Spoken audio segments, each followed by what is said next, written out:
Police അടക്കം വാഹനത്തെ അനുഗമിച്ചിരുന്നു.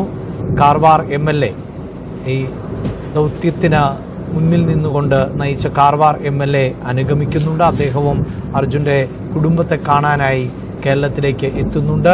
ഒപ്പം ബൈജു പറഞ്ഞതിൽ ഏറ്റവും പ്രധാനപ്പെട്ട ഒന്ന്, ഷിരൂരിലെ ആ അപകട സ്ഥലത്തുകൂടി അർജുൻ്റെ വാഹനം കടന്നു വരുമ്പോൾ അവിടെ മറ്റ് 2 പേരുടെ കുടുംബാംഗങ്ങൾ കൂടിയുണ്ട്. അത് ലോകേഷിൻ്റെയും ജഗന്നാഥൻ്റെയുമാണ്.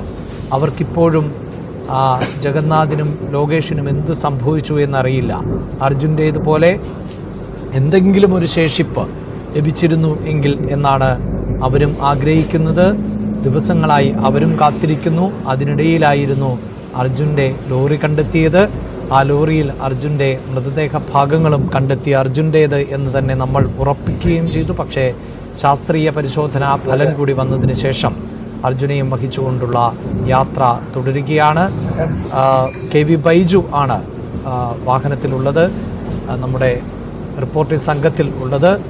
ഒപ്പം തീർച്ചയായും വാഹനം ഓടിക്കുന്ന നമ്മുടെ സാരഥിക്കും ഇതിനൊപ്പം പിന്തുടരേണ്ട സാഹചര്യമുണ്ട്. ബൈജു അല്പം കൂടി തുടരാമെങ്കിൽ, അതായത് കൃത്യമായൊരു സമയത്ത്, അതായത് 8 മണി എന്ന ആ ഒരു സമയം പാലിച്ചുകൊണ്ട് തന്നെ വാഹനം കടന്നു വരും അല്ലേ? തീർച്ചയായും അത്തരത്തിൽ തന്നെയാണ് ഇപ്പോൾ സമയം ക്രമീകരിച്ചിട്ടുള്ളത്.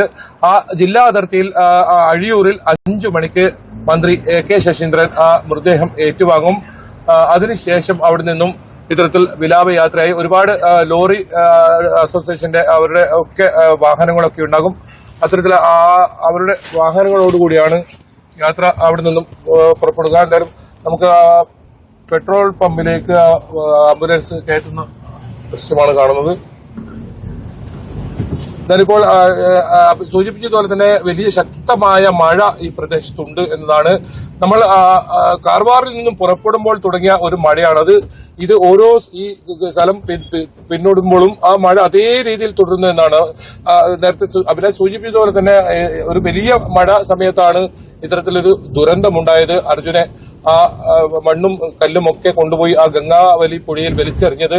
ഏതായാലും ഇപ്പോഴും ആ മടങ്ങി വരുമ്പോൾ, നാട്ടിലേക്ക് അവസാനമായി മടങ്ങി വരുമ്പോൾ അപ്പോഴും ശക്തമായ മഴ തന്നെയാണ് നമുക്കിവിടെ കാണുന്നത്. ദൃശ്യങ്ങൾ തന്നെ തത്സമയം കാണാം. നമ്മൾ ഹൊന്നാവൂറോട് അടുത്തിരിക്കുന്നു. ഏകദേശം ഇനി അത് കഴിഞ്ഞാൽ കുന്താപുരമാണ്, പിന്നീട് ഉടുപ്പി. ഇങ്ങനെയാണ് യാത്ര. വളരെ പതുക്കെ മാത്രം യാത്ര ചെയ്താൽ മതി എന്ന നിർദ്ദേശത്തിലാണ് ഇത്തരത്തിൽ വരുന്നത് തന്നെ. എന്തായാലും മഴ ഇപ്പോഴും ഇത് തുടക്കം മുതലുള്ള മഴ ഇപ്പോഴും പെയ്തുകൊണ്ടിരിക്കുന്നു. MLA ഉൾപ്പെടുന്ന സംഘം പിറകിലായാണുള്ളത്, ആംബുലൻസിന് പിറകിലായാണുള്ളത്. അതുപോലെ തന്നെ കർണാടക പോലീസിന്റെ അകമ്പടി കൂടി ഉണ്ട്. അത്തരത്തിൽ കൃത്യമായ ഒരു യാത്രയപ്പ് അർജുനി നൽകിയിരിക്കുന്നു എന്ന് വേണം പറയാൻ. അവിടെ നിന്നും അഭിജിത്തും അതുപോലെ തന്നെ ജിതിനുമാണ് മൃതദേഹം ഏറ്റുവാങ്ങിയത്. DNA പരിശോധനാ ഫലമൊക്കെ കൃത്യസമയത്ത് തന്നെ എത്തിയതുകൊണ്ട് 6 മണി എന്ന് പറയുന്ന ആ സമയത്ത് തന്നെ വാഹനം പുറപ്പെട്ടു. കൃത്യമായി നമ്മൾ നേരത്തെ റിപ്പോർട്ട് ചെയ്ത അതേ പ്രകാരം തന്നെയാണ് ഇപ്പോൾ യാത്രയുള്ളത്. അതിൽ ഏതെങ്കിലും തരത്തിൽ സമയം മാറ്റം ഉണ്ടാകില്ല. എന്തായാലും 5 മണിയോടുകൂടി കോഴിക്കോട് ജില്ലാ അതിർത്തിയിൽ എത്താനാണ് കൃത്യമായ ആസൂത്രണം. ആ രീതിയിൽ തന്നെയാണ് മുന്നോട്ട് പോകുന്നത്. ഇപ്പോൾ നമുക്ക് ആ ദൃശ്യം തന്നെ കാണാം. നമ്മൾ മുന്നോട്ട് ഇതിപ്പോൾ യാത്ര തുടർന്നുകൊണ്ടേയിരിക്കുകയാണ്. അഭിലാഷ്, അർജുൻ വീട്ടിലേക്ക് മടങ്ങുന്നതിൻ്റെ ദൃശ്യങ്ങൾ ആണ്. ഇനിയും ഏറെ ദൂരം താണ്ടേണ്ടതുണ്ട്. കടന്നു വരുന്ന വഴികളിൽ ഇപ്പോഴും കനത്ത മഴ തന്നെയാണ്.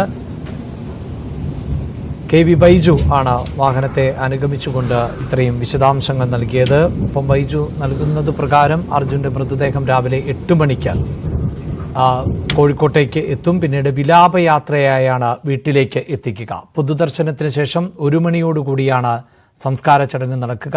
ഭവ്യ പാർവതിയുടെ റിപ്പോർട്ടിലേക്ക്.